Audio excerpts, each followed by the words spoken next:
My name is Elias, and I'm a cartographer. I find comfort in the definite, the measurable. My job is to take the chaos of the wild and translate it into the clean, predictable language of lines and symbols. It is a process of turning a question mark into a statement. The assignment was the Stillwood Reach, a vast tract of land the company had just acquired. It was a blank spot on every map, a cartographer's dream. My task was to chart it, to tame it, to give it a name and boundaries. I felt a familiar thrill setting up my base camp. The first day was uneventful. The air was still, the silence broken only by the snap of twigs under my boots. I charted elevations, marked streams, and noted unique rock formations. The woods were beautiful, but deeply, profoundly silent. There were no birds, no insects, just the sound of my own breathing. That night, back in my tent, I began uploading the day's data. That's when I saw the first anomaly. A small clearing I had mapped around noon was simply gone from the live satellite feed. In its place was an unbroken canopy of trees. Just a satellite glitch, I told myself. It had to be. The next morning I hiked back to the coordinates, convinced it was an error on my end. But when I got there, my blood ran cold. The clearing was gone. Not overgrown, but completely erased, as if it had never existed. Mature, 100-year-old trees stood where there had been only grass and wildflowers yesterday. I tried to rationalize it, to find a logical explanation. But then I noticed more. A stream I had carefully mapped was now 20 yards to the east, its old bed dry and filled with dead leaves. A ridge I had recorded was now a gentle slope. My entire first day's work was a fiction. My equipment began to fail. My digital compass would spin uselessly, the needle frantically searching for a north that was no longer constant. The GPS unit lost signal for hours at a time, despite a clear sky. I felt a prickling on my neck, the undeniable feeling of being watched. "Something's out here," I whispered into the silence. I switched to the old ways, paper, pencil, and a magnetic compass that seemed slightly more reliable. I spent an entire afternoon sketching a distinct, gnarled rock formation that looked like a clenched fist.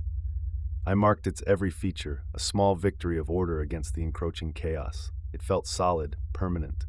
The next morning the rock was gone. In its place stood a perfectly uniform grove of silver birch trees, their bark like bone in the dim light. They looked ancient. My drawing was now a fantasy, a map of a place that no longer existed. The forest wasn't just changing, it was rewriting itself. Then I found the pond. It wasn't on any of my maps because it hadn't been there the day before. It was a perfect, unnatural circle of black water, with a single, pale stone at its absolute center. As I raised my pencil to sketch it, a wave of vertigo and nausea crashed over me. That was it. The mission was over. My meticulous records were worthless, my science a joke. Survival was the only thing that mattered now.